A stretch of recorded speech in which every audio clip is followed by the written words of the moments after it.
तो इस सेशन में आज हम देखने वाले हैं CSS के बारे में। ठीक है, एकदम ही बेसिक कंसेप्ट है CSS का, और हम में से मैक्सिमम लोगों ने इसका नाम एटलीस्ट सुना होगा। भले ही पता ना हो कि CSS है क्या, कोई प्रॉब्लम नहीं है, मैं बताने वाला हूँ, लेकिन इसका नाम हमने सुना होगा, कैस्केडेड स्टाइल शीट। हम सभी लोगों ने HTML के बारे में देखा होगा। ठीक है, तो HTML के अंदर हम अलग अलग डिजाइन क्रिएट कर सकते हैं वगैरह वगैरह। ठीक है, लेकिन CSS से क्या होता है, हम प्रोजेक्ट का लेआउट बना सकते हैं। मैं एक उदाहरण से समझाता हूँ आपको। चलिए, एक मैं साइट ओपन करता हूँ यहाँ। मान लीजिए एक अमरावती महानगर पालिका ऐसे में टाइप किया। ठीक है, एक गवर्नमेंट का साइट है, वो जस्ट मैं शो कर रहा हूँ आपको। देखिए, ये साइट मैंने जो ओपन किया हुआ है, इस साइट में देखिए अलग अलग ऑप्शंस आपको दिख रहे होंगे। मेन चीज क्या है कि ये पूरी की पूरी साइट जो है ना, एक वेल स्ट्रक्चर के अंदर है। अगर मैं आपको एग्जांपल समझाऊं, तो सबसे शुरुआत में देखिए एक छोटी सी स्ट्रिप है, उसमें इंग्लिश, मराठी, फेसबुक, ट्विटर वगैरह वगैरह लिखा हुआ है। ठीक है, उसके बाद में नीचे का एरिया जो है ना, एक प्रकार का हेडर पार्ट है। ठीक है, इस हेडर में देखो लोगो है, उसके बाद में वेबसाइट का नाम है और बाकी चीजें। उसके बाद में अगर मैं नीचे आऊँ तो फिर उसके अंदर मेनू बार है। अगर मेनू बार के ऊपर से माउस मूव करूँ तो फिर उसके अंदर अलग अलग ऑप्शन हमें दिख रहे हैं। उसके ठीक अगर मैं नीचे जाऊँ तो वहाँ पे स्लाइडर है। आप देख रहे हैं कि स्लाइडर वन बाय वन पलट रहे हैं, वन बाय वन, एक से एक के बाद एक अलग अलग इमेजेस आ रही है। और मैं अगर थोड़ा नीचे जाऊँ तो आपको अलग अलग बॉक्सेस मिलेंगे, और जैसे मैं माउस मूव करके लेके जा रहा हूँ तो उन सभी बॉक्सेस के ऊपर अलग अलग ऑपरेशंस हो रहे हैं। देखिए, अगर मैं माउस मूव करता हूँ किसी भी बॉक्स के ऊपर तो उतनी ही चीज हाईलाइट होती है। यस, और अगर नीचे जाऊँ तो यहाँ पे अलग अलग ऑप्शन है। सो बताने वाली बात यह है कि ये सभी की सभी चीजें जो है ना HTML से की जाती है, लेकिन HTML से सिर्फ और सिर्फ डिजाइन बनता है, लेआउट नहीं बनता। इसको लेआउट बोलते हैं। लेआउट मतलब स्ट्रक्चर नहीं बनता। देखिए, अभी हेडर पार्ट अलग जगह है, मेनू बार अलग है, स्लाइडर अलग है, उसके नीचे जो छोटे छोटे बॉक्स है वो अलग है। ये सभी के सभी, ये जो कमाल है ये CSS का कमाल है। ठीक है, सो इसलिए सिर्फ अगर प्रोजेक्ट डेवलपमेंट करना है तो आपको सिर्फ HTML का नॉलेज ही है, इतना काफी नहीं है। आपको और एक चीज पता होनी चाहिए, वो है CSS। ठीक है, अब हम तो ASP.NET पढ़ रहे हैं। ठीक है, वो भी MVC फ्रेमवर्क पढ़ रहे हैं। तो ASP.NET में हम HTML CSS का यूज अच्छे से कर सकते हैं। HTML CSS हम चाहे तो बूटस्ट्रैप भी इस्तेमाल कर सकते हैं। अभी फोकस करते हैं हम CSS के ऊपर। देखिए, HTML CSS और बूटस्ट्रैप ये जो तीन है ना, ये तीन फ्रंट एंड के लिए कॉमन है। आप चाहे प्रोजेक्ट जावा में कीजिए, .NET में कीजिए, या फिर पाइथन में कीजिए, काय में भी कीजिए, PHP में कीजिए, लेकिन आपको हमेशा HTML CSS बूटस्ट्रैप ये फ्रंट एंड में मिलेंगे ही मिलेंगे, क्योंकि बाकी चीजें, बाकी जो टेक्नोलॉजीज है वो बैक एंड टेक्नोलॉजी है। चलिए आगे बढ़ते हैं। अब मुझे CSS का यूज करना है मेरे ASP.NET MVC में, तो ये कैसे किया जा सकता है वो देखते हैं। देखिए, बड़ा ही आसान है। मैं इसको मिनिमाइज कर देता हूँ और यूज देखने के लिए मैं मेरा विजुअल स्टूडियो 2022 वर्जन ओपन करता हूँ, जस्ट डबल क्लिक करता हूँ। मतलब मुझे एक नया वेब एप्लीकेशन क्रिएट करना है, दैट्स इट। जस्ट मैंने डबल क्लिक किया। मैं मेरा कोई भी पुराना वाला वेब एप्लीकेशन भी ले सकता हूँ, कोई प्रॉब्लम नहीं, लेकिन ये मैं पूरा नए से करना चाहता हूँ। सो मैं इस बार क्रिएट करता हूँ न्यू प्रोजेक्ट। देखिए, अगर किसी को ये स्टेप नहीं पता होगा तो आप जरा ध्यान से देखिए इसको, कि हम नया प्रोजेक्ट कैसे क्रिएट कर सकते हैं। सिंपल है, क्रिएट न्यू प्रोजेक्ट, उसके बाद में ASP.NET वेब एप्लीकेशन ऑप्शन आएगा ऐसा वाला, वो आपको चूज करना है। अगर ये ऑप्शन नहीं आता है तो आप यहाँ पे सर्च बार में टाइप कर सकते हो। ठीक, ASP.NEट वेब एप्लीकेशन चाहिए अपने को। सो मैंने वही सिलेक्ट रखा हुआ है एंड नेक्स्ट बटन पे क्लिक किया। आपको जो नाम देना आप प्रोजेक्ट का नाम दे सकते हो। यहाँ पे वेब एप्लीकेशन 5 मैं एक्स्ट्रा डाल देता हूँ वहाँ पे CSS। ठीक है, ऐसा CSS।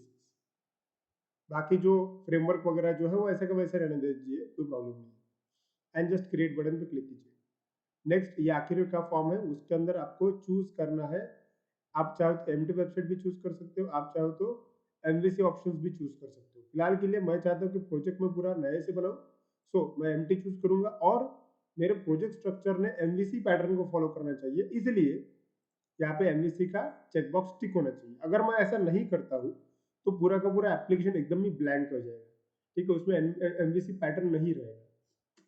मैं चाहता हूँ कि उसमें एमवीसी पैटर्न ऑलरेडी रहे, इसीलिए मैंने एक चेकबॉक्स टिक किया एंड जस्ट क्रिएट बटन पे क्लिक किया। चलिए इतना बोलते से मेरे लिए एक ब्लैंक प्रोजेक्ट आ गया यहाँ पे, ये मेरी बाय डिफॉल्ट विंडो है। अब इसके अंदर देखिए, ये जो एम्प्टी प्रोजेक्ट सिलेक्ट किया था आपने, लेकिन एमवीसी फ्रेमवर्क के कारण यहाँ पे बाकी भी फोल्डर ऑटोमेटिक आ गए, app data, app start, controller, model, view वगैरह वगैरह, ठीक है। ओके, अब मुझे करना क्या है, मुझे एक सिंगल पेज चाहिए जिसकी मदद से मैं इसको रन कर सकूँ, ठीक है। तो आपको हमेशा याद रखना है कि अगर कोई भी एमवीसी का एप्लीकेशन रन करना है, मतलब पहला पेज बनाना है, तो सबसे पहला काम है आपका कंट्रोलर को ऐड करना, और दूसरा इंपॉर्टेंट काम है आपको आपका कि व्यू को ऐड करना। ये दो काम हम हमेशा पहले करना है। सो कंट्रोलर को ऐड अगर करना है तो सिंपल कंट्रोलर नाम का फोल्डर होता है, उसके ऊपर राइट क्लिक कर देना आपने, ठीक है।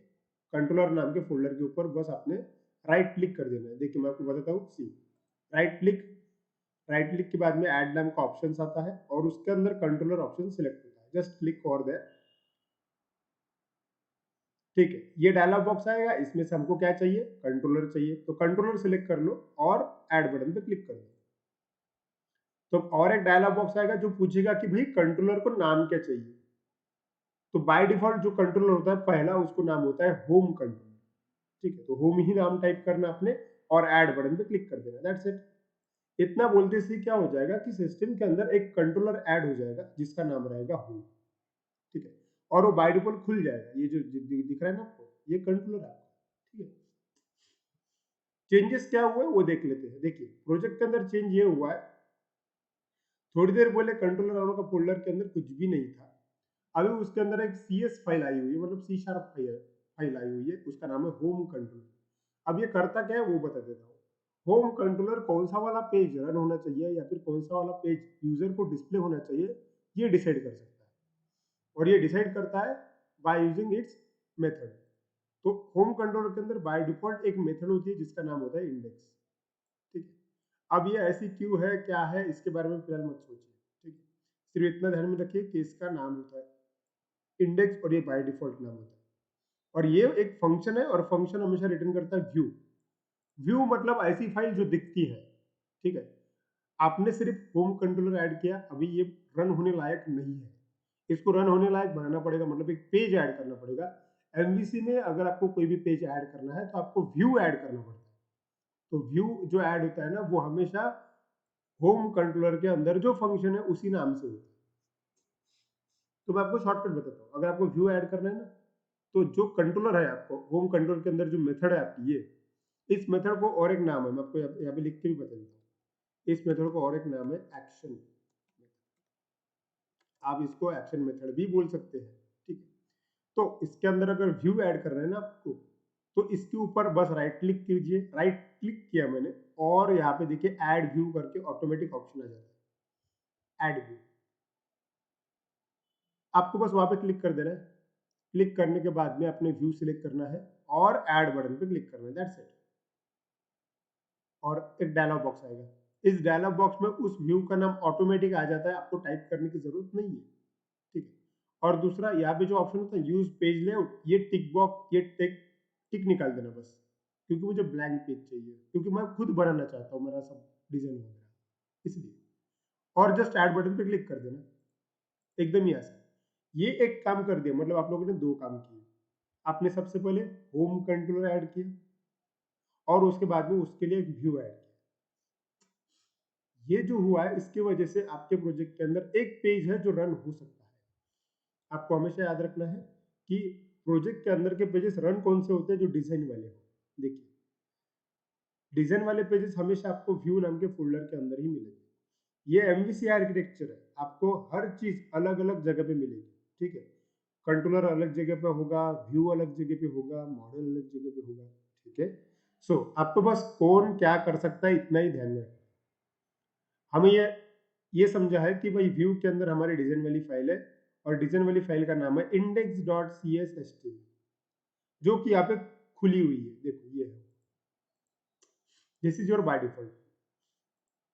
आप चाहो तो इसको रन भी कर सकते हो, आप चाहो तो इसके अंदर HTML CSS बूटस्ट्रैप काय का भी कोड लिख सकते हो, कोई प्रॉब्लम नहीं है, ठीक है। चलिए, ये जो स्ट्रक्चर आया हुआ है ये बाय डिफॉल्ट HTML का स्ट्रक्चर है। सो चलिए यहाँ पे मैं लिख के देखता हूँ अभी, मुझे ये मेरा पहला पेज है सपोज, तो मैं सिर्फ इतने लिखता हूँ, H1 एक हेडिंग देता हूँ मैं हमेशा की तरह, और नाम देता हूँ मैं लक्ष्य IT solution, that's it. Okay, और इसको मैं रन करके देखना चाहता हूँ। चलिए रन करके देखते हैं। रन करने के लिए हमेशा आपको ये ध्यान में रखना है कि रन करते वक्त आपके पास में दो तरीके हैं।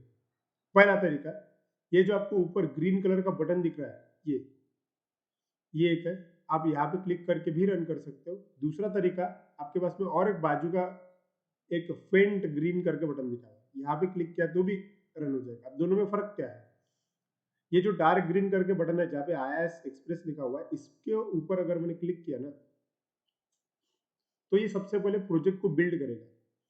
बिल्ड करेगा मतलब क्या है कि पूरे प्रोजेक्ट के अंदर जितने भी फाइल्स है, फोल्डर्स है, सबको स्कैन करेगा, उसके रिलेटेड जो रिक्वायर्ड DLL फाइल्स लगेगी सब कुछ बनाएगा और उसके बाद में रन करेगा। ठीक है, मतलब पूरे प्रोजेक्ट को वो बिल्ड करेगा, मतलब कंपाइल करेगा, चेक करेगा। बाजू में जो फेंट कलर का ग्रीन बटन है, उसका मतलब ये होता है कि जो बाय डिफॉल्ट पेज खुला हुआ है, जैसे कि ये इंडेक्स पेज है, ये ओपन है, तो जो बाय डिफॉल्ट पेज खुला हुआ है ना, उसको ही रन करेगा, मतलब वो बाकी बिल्ड वगैरह करते नहीं बैठेगा। सो इससे एक चीज क्लियर होती है कि जो डार्क ग्रीन वाला बटन है, उससे अगर मैंने रन किया तो कंपाइल करेगा पहले, मतलब कुछ प्रोसेसिंग वो पहले कर रहा है, तो जाहिर सी बात है उसको टाइम भी लगेगा। और दूसरा जो है स्टार्ट विदाउट डिबगिंग, ये वाला फेंट ग्रीन, ये कोई प्रोसेसिंग नहीं करने वाला है, सिर्फ जो पेज को रन करना है उसको एग्जीक्यूट करेगा। तो ये दोनों ही तरीके, आप दोनों ही तरीके से कर सकते हैं, कोई प्रॉब्लम नहीं है। ठीक है, तो एक काम करते हैं, फर्स्ट टाइम रन कर रहे हैं तो मैं बिल्ड करके रन करना चाहता हूँ। So I am going with the dark green button called IIS express, मैं वहां पे क्लिक कर देता हूँ। क्लिक किया तो सिस्टम अभी बिल्डिंग स्टार्ट करेगा और उसको रन कर देगा। You can see the output.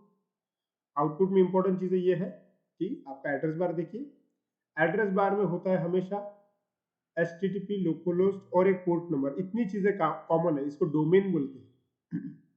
उसके बाजू में हमेशा कंट्रोलर का नाम होता है, होम नाम का कंट्रोलर आपने बनाया था, और उसके बाजू में हमेशा व्यू होता है, तो इंडेक्स नाम की व्यू फाइल आपने बनाई थी, और ये व्यू फाइल यहाँ पे एग्जीक्यूट हो रही है, इसलिए यहाँ पे लक्ष्य IT सॉल्यूशन लिखा हुआ है।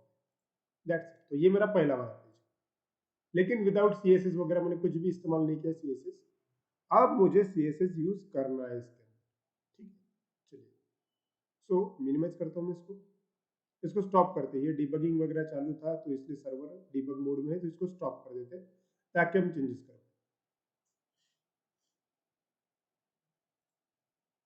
अब मैं चाहता हूँ कि इसके अंदर मैं लेआउट वगैरह डिजाइन करूँ, मतलब CSS ऐड करना है, ठीक है। और जो मैं अभी स्टेप बताने वाला हूँ ये कॉमन स्टेप है, आप चाहे .NET में काम करो, जावा में काम करो कि पाइथन में काम करो, CSS ऐड करने का यही तरीका है। हाँ, बस आपकी IDE अगर अलग अलग होगी तो थोड़ा स्टेप बदल सकता है, लेकिन टेक्निक यही है अभी जो मैं करने वाला हूँ, ठीक है। CSS ना दो प्रकार की होती है। आप चाहो तो CSS का कोड डायरेक्टली, मतलब इनलाइन CSS होता है एक, आप चाहो तो डायरेक्टली CSS का कोड यहाँ पे भी लिख सकते हो, मतलब डायरेक्टली कोडिंग के अंदर, मतलब HTML का कोड भी रहेगा और उसके अंदर CSS का भी कोड रहेगा। लेकिन कंपनीज जो स्ट्रक्चर फॉलो करती है वो ऐसा कचरा, मतलब बीच में नहीं लिखती, वो डायरेक्टली HTML का कोड भी उसमें उसमें CSS का भी कोड घुसा दिया, ऐसा नहीं होता। CSS अलग चीज है तो उसको अलग फाइल में मेंटेन करते हैं, बूटस्ट्रैप अलग चीज है तो उसको भी अलग फाइल में मेंटेन करते हैं। सेम वैसे अभी मैं चाहूँ तो इनलाइन CSS का कोड अभी यहाँ पे लिख सकता हूँ, लेकिन मैं ऐसा नहीं पढ़ाना चाहता आपको, वो मैं चाहता हूँ कि एक प्रोफेशनल वे से हम पढ़े। सो कंपनी में यूज होती है एक्स्ट्रा फाइल्स, CSS का कोड हमेशा एक्स्ट्रा अलग फाइल में मेंटेन किया जाता है ताकि उसको चेंज करना इजी जाए, ठीक है। तो करके देखते हैं, बहुत ही आसान है। देखिए, मुझे सिर्फ CSS का फाइल चाहिए, ठीक है। अब देखिए, CSS का फाइल तो ऐड करना पड़ेगा, ऐड करना मतलब क्या, वो फाइल ही है ना, सिंपल। तो यहाँ पे आपके प्रोजेक्ट के अंदर जितने भी फाइल्स एंड फोल्डर्स है उसकी जगह ये है, इस जगह को नाम है, इसको नाम है सॉल्यूशन एक्सप्लोरर। आपको हमेशा याद रखना है कि आपके प्रोजेक्ट की फाइल्स एंड फोल्डर्स हमेशा कहाँ रहती है, सॉल्यूशन एक्सप्लोरर। ऐसा हो सकता है, कई बार मैंने ऐसा देखा है कि भाई सॉल्यूशन एक्सप्लोरर वाला जो चीज है वो कभी कभी गायब हो जाता है। देखो यहाँ सपोज मैंने यहाँ पे क्लोज कर दिया ना, देखो ये क्लोज कर दिया, तो आप बोलोगे कि सर हमारे तो फाइल्स एंड फोल्डर दिख ही नहीं रही है, यहाँ पे पहले थे। एक्चुअली वो वहाँ पे क्लोज हुआ है, तो आप वहां से उसको वापस भी ला सकते हैं। बस आपको उस विंडो का नाम पता होना चाहिए। विंडो का नाम था सॉल्यूशन एक्सप्लोरर। तो अगर उस विंडो को आप वापस चाहते हैं तो आपके पास में ऑप्शन होता है यहाँ पे व्यू, और व्यू के अंदर सॉल्यूशन एक्सप्लोरर। व्यू के अंदर कई सारे अलग अलग ऑप्शन है, हम स्टेप बाय स्टेप देखेंगे जब जब जिसकी जिसकी जरूरत गिरेगी तब। फिलहाल मुझे जरूरत है सॉल्यूशन एक्सप्लोरर की, क्योंकि मुझे मेरे फाइल्स एंड फोल्डर्स के नाम चाहिए। सो मैं जस्ट वहां पे क्लिक कर देता हूँ। क्लिक किया, तो जैसे ही क्लिक करूंगा देखो वापस आ गया। That's it. और ऐसा भी होता है कभी कभी, देखिए कुछ लोगों के लैपटॉप में मैंने ऐसा भी देखा कि ये डिस्टर्ब हो जाता है, पूरा स्ट्रक्चर जो डिस्टर्ब हो जाता है। अब कैसे, देखिए मैं इस सॉल्यूशन एक्सप्लोरर को यहाँ से निकालता हूँ, ऐसा बीच में डालता हूँ यहाँ पे। मैंने कई बार देखा कि कुछ स्टूडेंट्स के लैपटॉप में ऐसा इधर उधर ये भगते रहता है, ये ऐसा बीच में। तो स्टूडेंट इसको नीचे इधर उधर ऐसे मैनेज करते हैं। तो बेस्ट वे ये है, अगर आपको इस विंडो को, यही विंडो नहीं कोई भी विंडो काम करते वक्त अगर फिक्स करना है किसी स्पेसिफिक लोकेशन पे, तो जस्ट आप उसको माउस से ड्रैग करो। देखो ये माउस से मैं ड्रैग कर रहा हूँ, सी अब ये देखो इतना बड़ा हो गया। मैं इसको डबल क्लिक करके वापस रिसाइज करता हूँ। माउस से पहले तो ड्रैग करो, जैसे मैं ड्रैग करूंगा ना, आप स्क्रीन पे देख रहे हो कि यहाँ पे अलग अलग ऑप्शंस आ रहे हैं, टॉप, लेफ्ट, राइट और मिडल। ठीक है, तो ये स्क्रीन के पार्ट है, आपको स्क्रीन के किस हिस्से में इसको जोड़ना है वो है। मैं चाहता हूँ कि मुझे स्क्रीन के राइट हिस्से में इसको जोड़ना है, तो इसको सिर्फ राइट हिस्से में लेके जाओ और उस आइकॉन के ऊपर लेके जाओ। देखो ये आइकॉन है वो, राइट। इस आइकॉन के ऊपर बस टच कर दो एक बार, तो छोड़ दो उसको। जैसे छोड़ देगा वो बराबर स्क्रीन के उस साइड में लग जाएगा। ऐसे ही मैं उसको जिस साइड में लेके जाऊंगा और टच करके छोड़ दूंगा ना, वो वापस सेट हो जाएगा। सो आगे बढ़ते हैं। अब मुझे CSS की फाइल ऐड करनी है। तो देखिए ये विंडो ना बहुत रिच विंडो है, इसके अंदर आप कई सारे अलग अलग प्रोग्रामिंग की फाइल ऐड कर सकते हो, कोई प्रॉब्लम नहीं है। इसके अंदर ये ओपन सोर्स है विंडो, पहली बात तो ठीक है, तो आप कुछ भी ऐड कर सकते हैं इसके अंदर, लेकिन फिलहाल मुझे सिर्फ CSS चाहिए। सो CSS ऐड करना है तो आपके पास में एक तरीका है। देखो यार, ये आपका प्रोजेक्ट है जो मैंने क्लिक करके रखा हुआ है, सिलेक्ट करके रखा हुआ है। मैं राइट क्लिक करके कोई भी चीज उसके अंदर ऐड कर सकता हूँ। राइट क्लिक और यहाँ पे ऐड का बटन ही होता है, देखिए। और ऐड करने के बाद में आपको इतनी सारी चीजें मिलेगी ऐड करने के लिए, आप इसमें से कुछ भी ऐड कर सकते हैं। ऐड करने के यहाँ पे दो तरीके हैं। एक तो आप न्यू आइटम ऑप्शन चूज करो, नया अगर कुछ ऐड करना है तो, या फिर दूसरा ऑप्शन है यहाँ पे देखिए नीचे, मैं जूम करता हूँ, देखिए यहाँ पे नीचे आप चाहो तो शॉर्टकट का यूज करके डायरेक्टली HTML का पेज अगर चाहिए तो HTML पे क्लिक कर दीजिए, इससे जावास्क्रिप्ट का पेज ऐड हो जाएगा। इससे स्टाइल शीट मतलब CSS का पेज ऐड हो जाएगा, इससे वेब फॉर्म ऐड हो जाएगा, इससे व्यू ऐड होगा, इससे API ऐड होगा। मतलब बाय डिफॉल्ट सभी ऑप्शंस यहाँ पे दी हुई है। इस आईडी में ये चीज है कि इसके अंदर शॉर्टकट्स बहुत है, ठीक है, मतलब इससे बहुत फास्ट काम किया जा सकता है अगर आपको सही सही शॉर्टकट पता होगे तो। लेकिन मैं चाहता हूँ कि मुझे एक नॉर्मल फाइल चाहिए, और मैं जो रेगुलर कंसेप्ट इस्तेमाल करता हूँ, रेगुलर टेक्निक इस्तेमाल करता हूँ, मैं उसी का यूज करूँ। तो अगर मुझे कुछ भी ऐड करना है तो मैं फिर से करूंगा एक बार। देखिए मुझे CSS की फाइल चाहिए यहाँ प्रोजेक्ट के अंदर, तो हम चाहते हैं कि हम प्रोफेशनली डेवलप करें।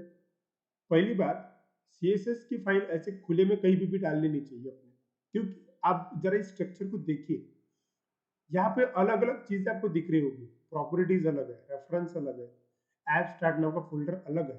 मतलब कोई भी चीज आपको यूं ही पड़ी हुई नहीं दिख रही है आपको, ठीक है, प्रॉपर तरीका है।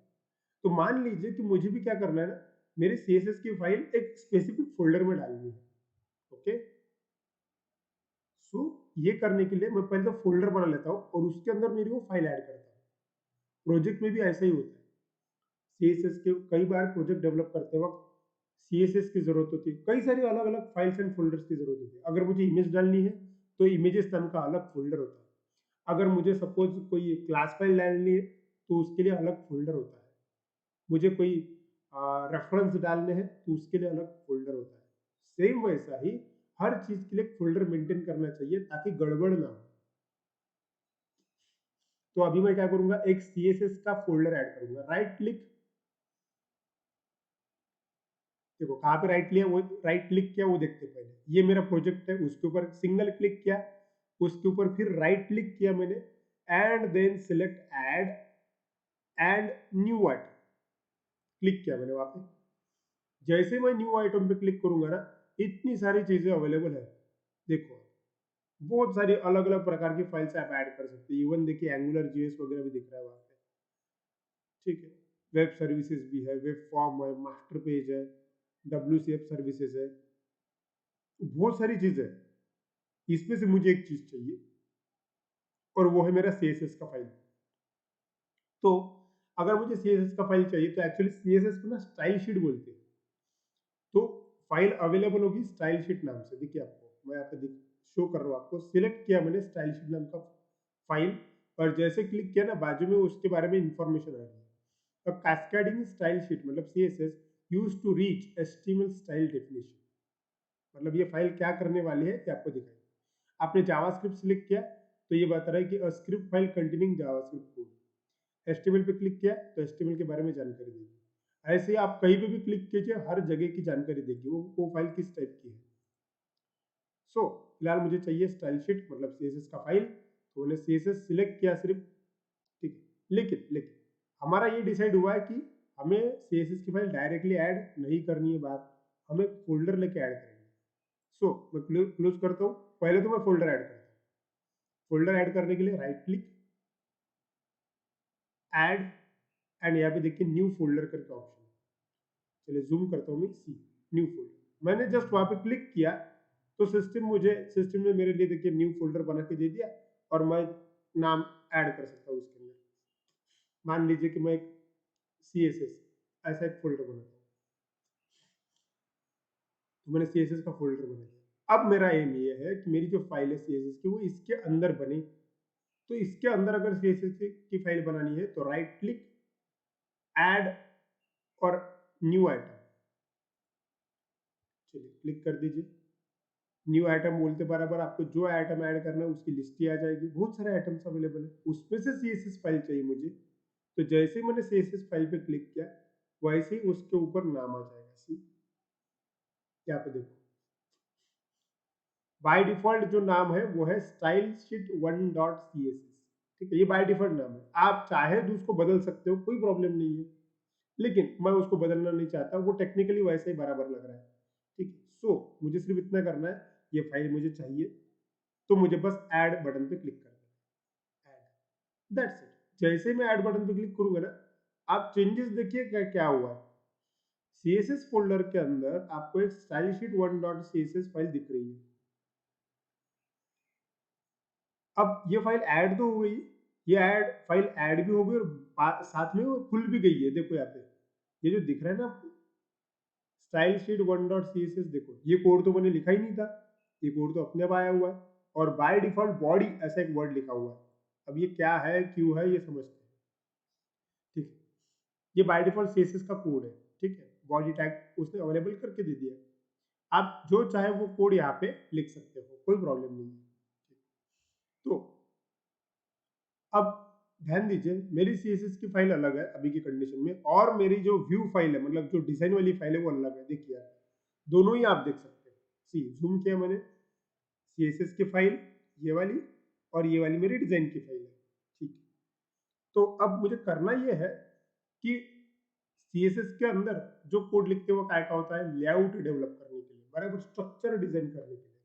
हम चाहे तो CSS की फाइल की मदद से ही बैकग्राउंड वगैरह सब चेंज कर सकते हो, कोई प्रॉब्लम नहीं है, ठीक है। आप चाहे तो आपके पूरे प्रोजेक्ट का फॉन्ट थीम सब बदल सकते हो, एकदम ही यूजफुल फाइल होती है CSS, ठीक है। सो मैं आपको एक एग्जांपल करके बताता हूँ। हमने तो सिर्फ CSS ऐड किया, अभी हम एक छोटा सा एग्जांपल करके देखते हैं। मान लीजिए कि मुझे क्या करना है, बैकग्राउंड कलर सेट करना है, ठीक है, और वो भी मेरे इस वाले पेज को, क्योंकि ये वाला जो पेज है अभी की कंडीशन में, जब मैंने रन किया था लास्ट टाइम, उसके अंदर तो कोई बैकग्राउंड नहीं था। मैं चाहता हूँ कि बैकग्राउंड कलर सेट हो।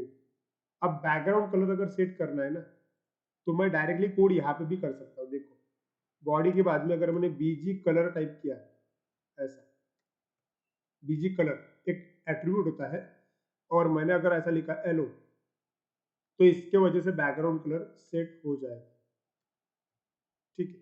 लेकिन इससे क्या हो जाएगा, कोड कहाँ पे लिखा मैंने, HTML की फाइल में लिखा। प्रोसेसर जब इसको एग्जीक्यूट करेगा तो हमेशा ये एक चीज आपने ध्यान में रखना है, डिजाइनिंग की रिलेटेड या फिर लेआउट से रिलेटेड कोई भी काम जो है ना, उसका कोड जो है हमेशा CSS में लिखना चाहिए, ताकि प्रोसेसर उसको अलग से एग्जीक्यूट कर सके, ताकि आपका डिजाइन वाला पेज जो है ना फास्ट एग्जीक्यूट हो सके। तुम अगर हर जगह का कोड, हर तरीके का कोड एक ही फाइल में अगर मेंटेन करोगे ना, तो तुम्हारा एप्लीकेशन बहुत स्लो हो जाएगा। तो इसलिए एप्लीकेशन फास्ट करने के लिए ये चीज मैं यहाँ नहीं लिखता हूँ, ठीक है, मैं ये चीज लिखता हूँ CSS के अंदर। चलिए, सो जाते हैं CSS के अंदर, और यहाँ पे वैसे भी बॉडी टैग लिखा हुआ है ही, ये बाय डिफॉल्ट होता ही है, आपको बस उसके अंदर कोड डालना है।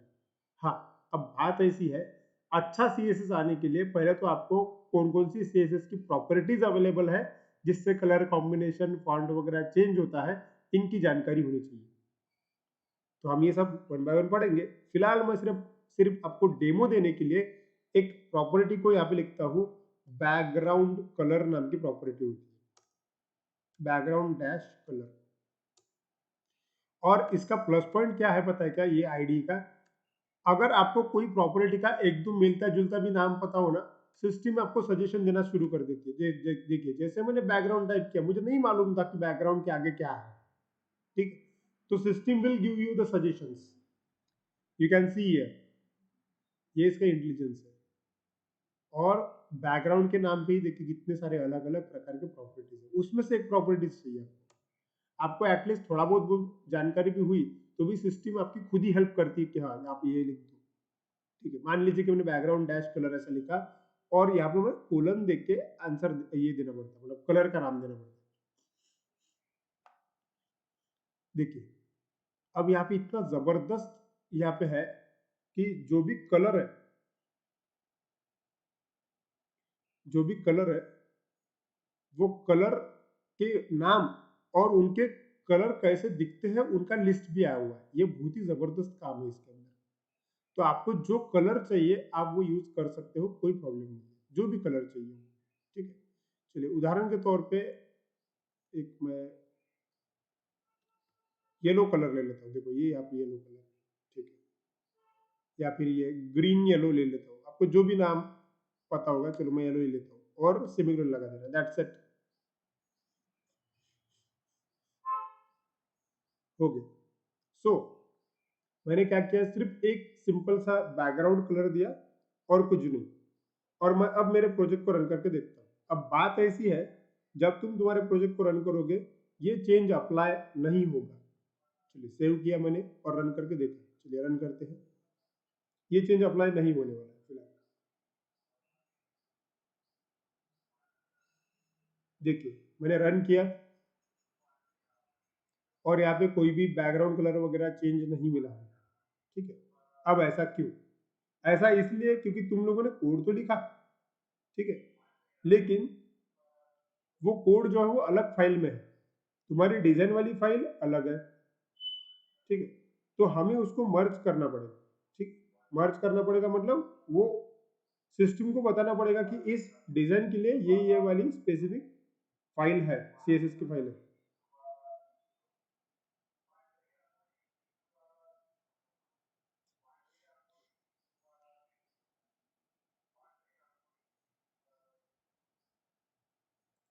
तो अब हम क्या करेंगे, उस फाइल को, मतलब CSS फाइल को हमारी डिजाइन वाली फाइल में ऐड करना है, बस इतना ही बाकी है। तो बड़ा ही आसान है, और ये वन टाइम प्रोसेस है, ठीक, एक ही बार करना है।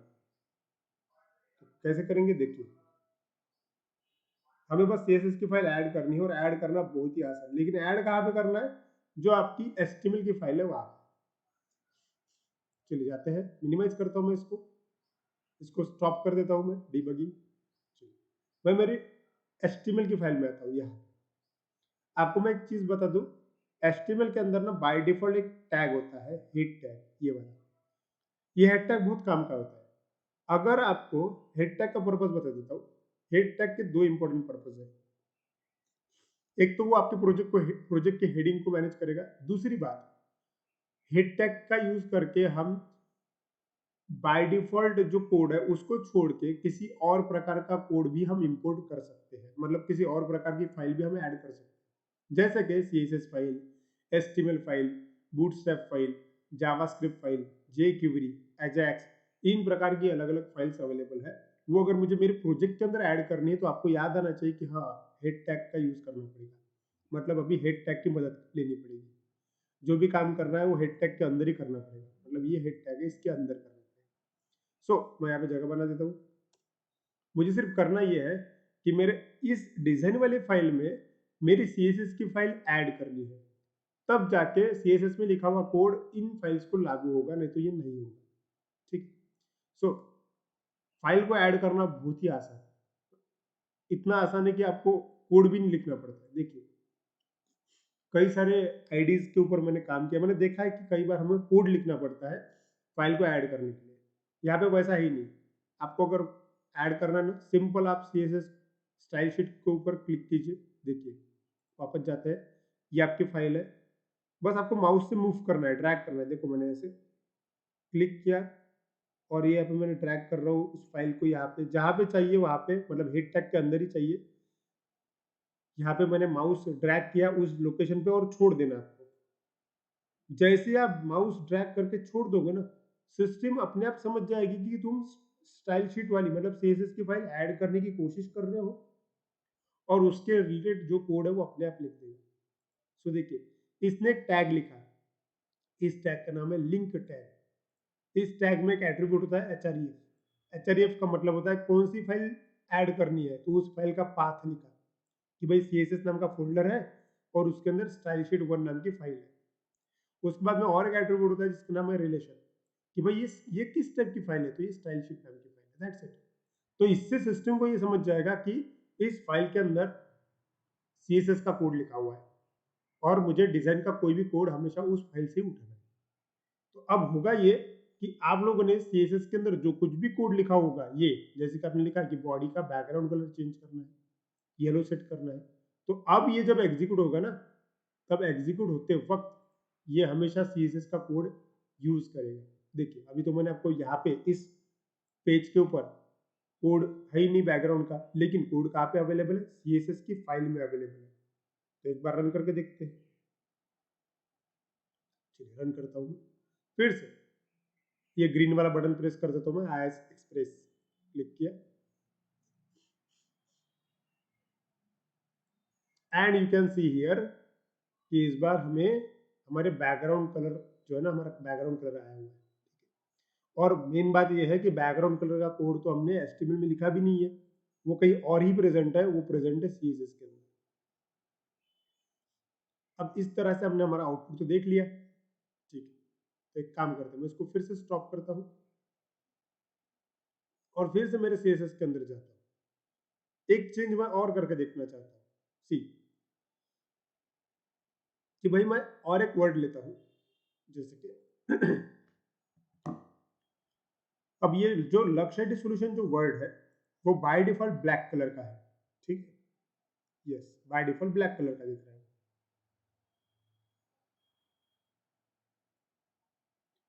और मैं चाहता हूँ कि इसका कलर ना मेरे पूरे प्रोजेक्ट का by default text colour he change हो जाए।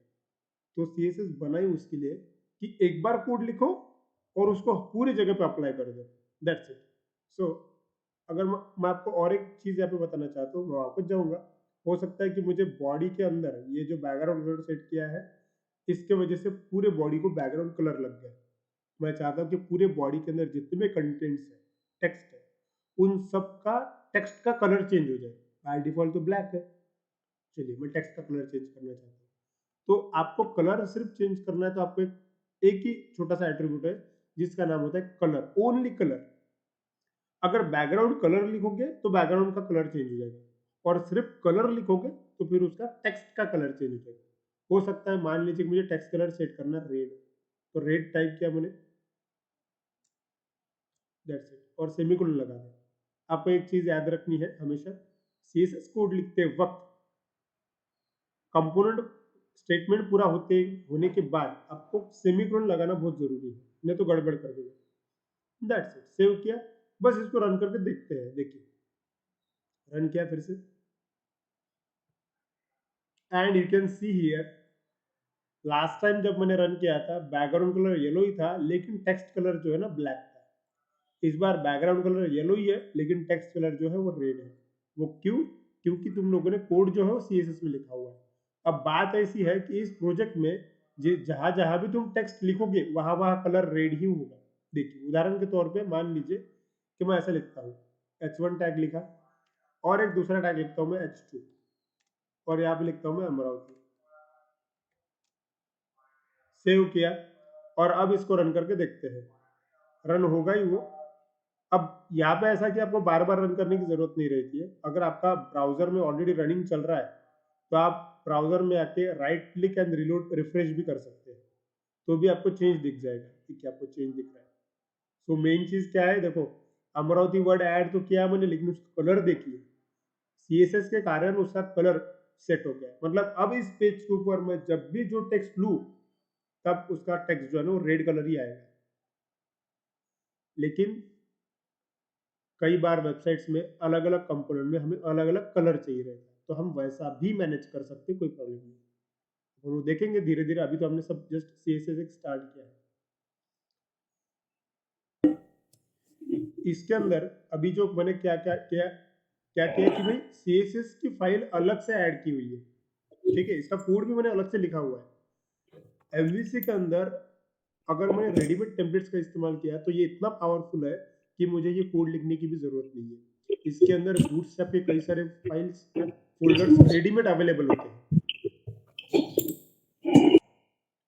बूटस्ट्रैप की फाइल रेडीमेड अवेलेबल होने के कारण हम जब चाहे तब जैसा चाहे वैसा डिजाइन ला सकते हैं। उसके लिए अलग से ना कि फाइल मेंटेन करना पड़ता है ना कोई कोड लिखना पड़ता है, ऐसा भी है।